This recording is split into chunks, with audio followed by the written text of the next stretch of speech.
We now have the privilege of hearing from Bob Sussman, who is joining us by Zoom. Hello, everybody. Hi, Bob. Can you hear us okay? Yeah. Good morning, buddy. So I'm happy to be here and to follow such great speakers.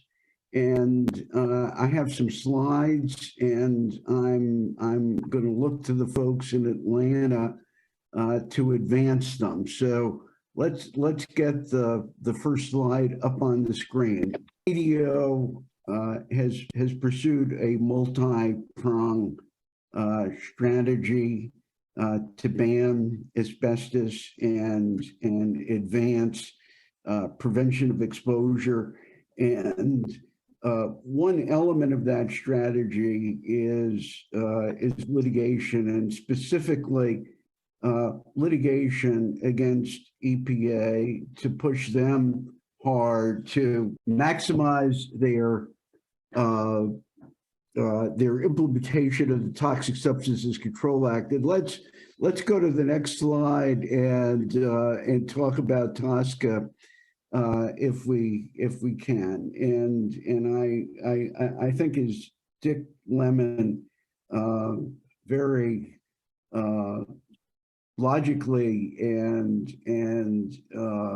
forcefully explained, it's one thing to set a standard for asbestos in the workplace, but that doesn't necessarily eliminate exposure. What eliminates exposure is banning asbestos and eliminating the use of asbestos. And that's what the Toxic Substances Control Act is all about. And so for the last 40 plus years, the focus of efforts at the federal level to ban asbestos has been on the Toxic Substances Control Act, or TSCA, as many people call it.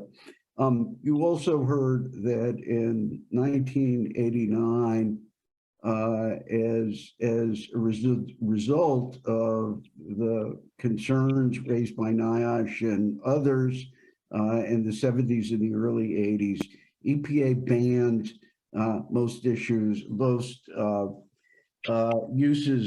of asbestos.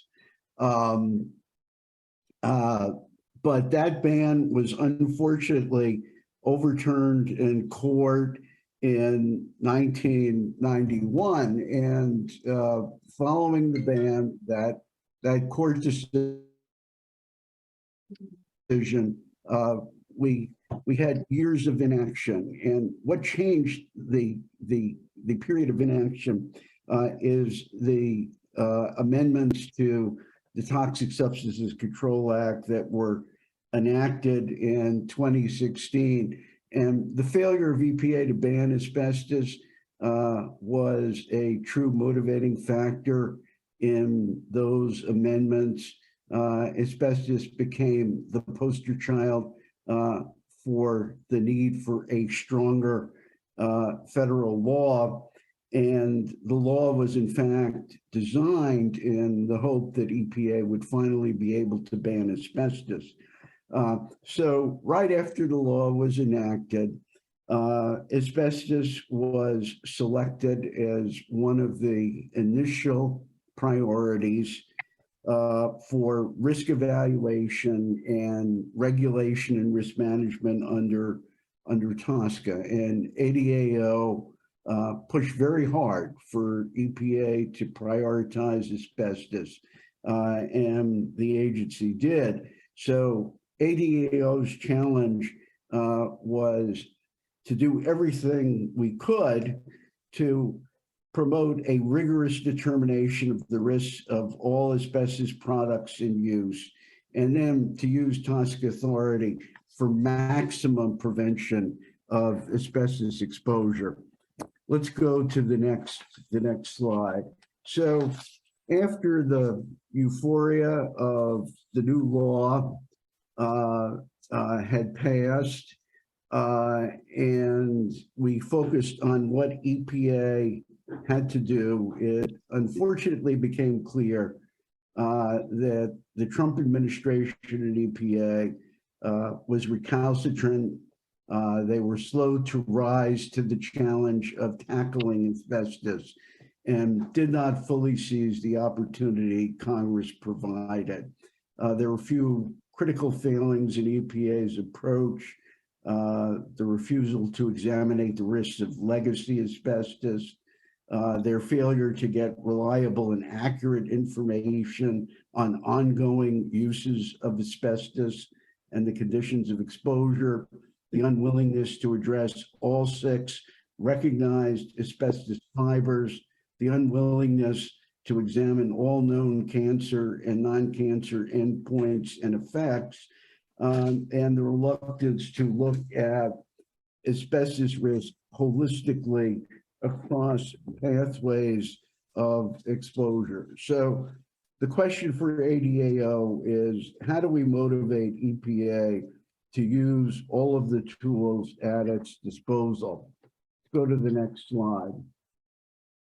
So our strategy was to push EPA on all fronts with litigation as a key backstop.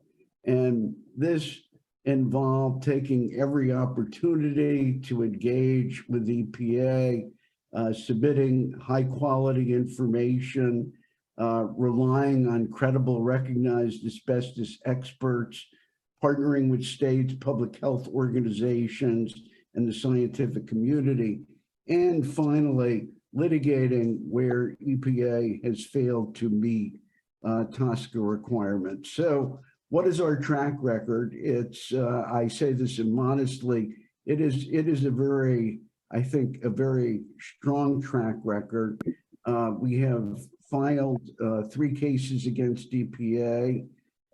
We won one very, very major victory in court, and we achieved 3 very positive settlements with EPA, which have resulted in tangible EPA action. So let's go to the next slide.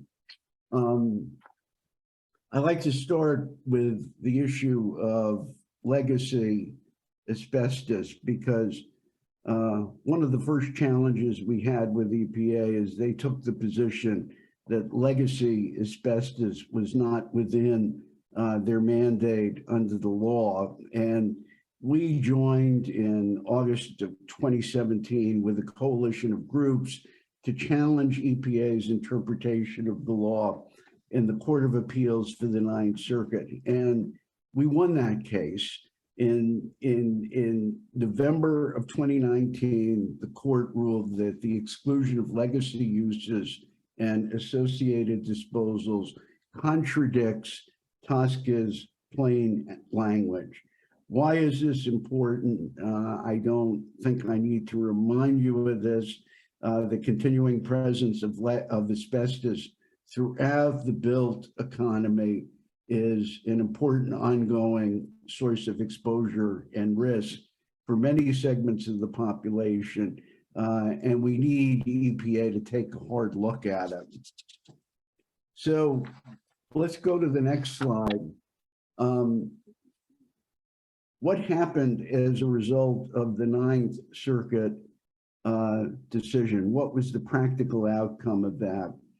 In December 2020, EPA finalized its Part 1 risk evaluation for chrysotile asbestos, but that evaluation did not include the use of legacy products and disposal.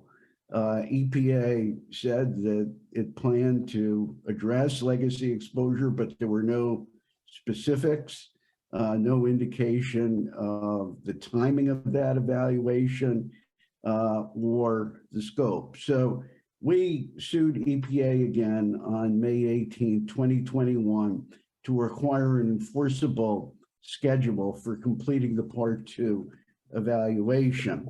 And a few months after that, in October, following extensive discussions between EPA and the Department of Justice, the court entered a consent decree directing EPA to complete the Part 2 evaluation by December 1, 2024. And so where are we now?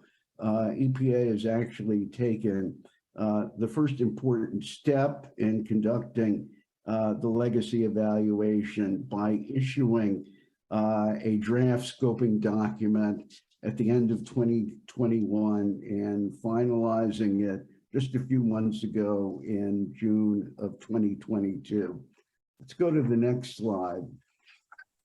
The second big challenge was requiring EPA to use the authority that it had under TSCA to impose reporting obligations on industry. And it may be surprising that EPA didn't do it. And as they moved into their TSCA risk evaluation, because they didn't require reporting, they had major gaps in their understanding of how asbestos was being used and what the conditions of exposure were. So we petitioned EPA in 2018 to issue a reporting rule. EPA denied the petition. They said they didn't really need the information. Reporting would not be productive. And so we filed suit against EPA in early 2029 after the petition was denied. And then 13 state attorney generals filed a similar petition and took legal action against EPA as well when the petition was denied. On December 2019, Judge Edward Chen, federal district judge in San Francisco, issued what I think is really a stunning decision slamming EPA's rejection of our petition. And here's what the judge said. Despite the strong enforcement powers at its disposal and the importance of complete and adequate information, the EPA in this instance has declined to collect all reasonably available information concerning the risks posed by asbestos conditions of use. This was a very, very strong rebuke of the agency. So let's go to the next slide to see how Judge Chen's decision played out. The judge's decision, in fact, directed EPA to issue a reporting rule under TSCA addressing its information gathering deficiencies on asbestos. Perhaps not surprisingly, but much to our disappointment, EPA dug in its heels to fight the decision. They filed a motion with the judge to get the judge to change the decision. But I think with the influence of some higher up people at EPA in the early days of the Biden administration, they capitulated, and we were able to enter into a settlement agreement with EPA in which the agency committed to propose reporting on 4 things. First, importation and use of raw asbestos. Secondly, importation and use of asbestos-containing mixtures and articles. Third, processing of raw asbestos in articles and mixtures. And fourth, and quite significantly, the presence of asbestos contaminants in other articles, substances, and mixtures, including talc. So EPA, in fact, proposed its reporting rule in the spring of this year and is poised to take final action by the end of 2022. And I wanted to read a quote from the proposal, which I find quite remarkable in light of the history of this issue. The proposal said that EPA needs an updated data collection to better understand the universe of asbestos types in commerce and the specific entities presently manufacturing, including importing and processing asbestos, including asbestos-containing products. Well, it was great that they finally saw the light and had an epiphany, but the world would have been much better if they had that epiphany 5 years earlier. The final issue, if we can go to the next slide, that we will address that we addressed in litigation is fixing the flaws in the Part 1 risk evaluation. And I think I described before some of the deficiencies of the Part 1 evaluation and the ways in which it resulted in an incomplete picture of asbestos risk to public health. We filed the case in the Ninth Circuit Court of Appeals, basically to get EPA to fill all the gaps in the Part 1 evaluation. And again, we reached a very good settlement with EPA in which they committed to expand the Part 2 evaluation to address all 6 asbestos fiber types rather than only chrysotile, to examine all cancer and non-cancer endpoints, to evaluate all conditions of use that were omitted from the Part 1 evaluation, and finally, to evaluate the human health risks of exposure to asbestos in talc and talc-containing products. So together with information obtained from the reporting rule, the expanded scope of Part 2 will provide a comprehensive understanding of the exposure and risk from current and legacy products. Let's go to the final slide here. We could not have done this if we were on our own. We had strong and I think very credible partners and co-litigants who I think gave us stature with the court and also underscored the broad consensus behind the cases that we were filing. And I want to give a big shout out to the organizations and individuals who joined in our cases. I'm just going to read the names here: American Public Health Association, Center for Environmental Health, Environmental Information Association, Safer Chemicals, Healthy Families, Vermont Public Interest Research Group, and then from the scientific arena, Barry Castleman, Dr. Roger Flores, Dr. Frank, Dr. Phil Landrigan, Dr. Lemon, and of course, Celeste Monfortin. So we feel privileged and grateful to have that support, and we would not have accomplished what we did without it. Thank you.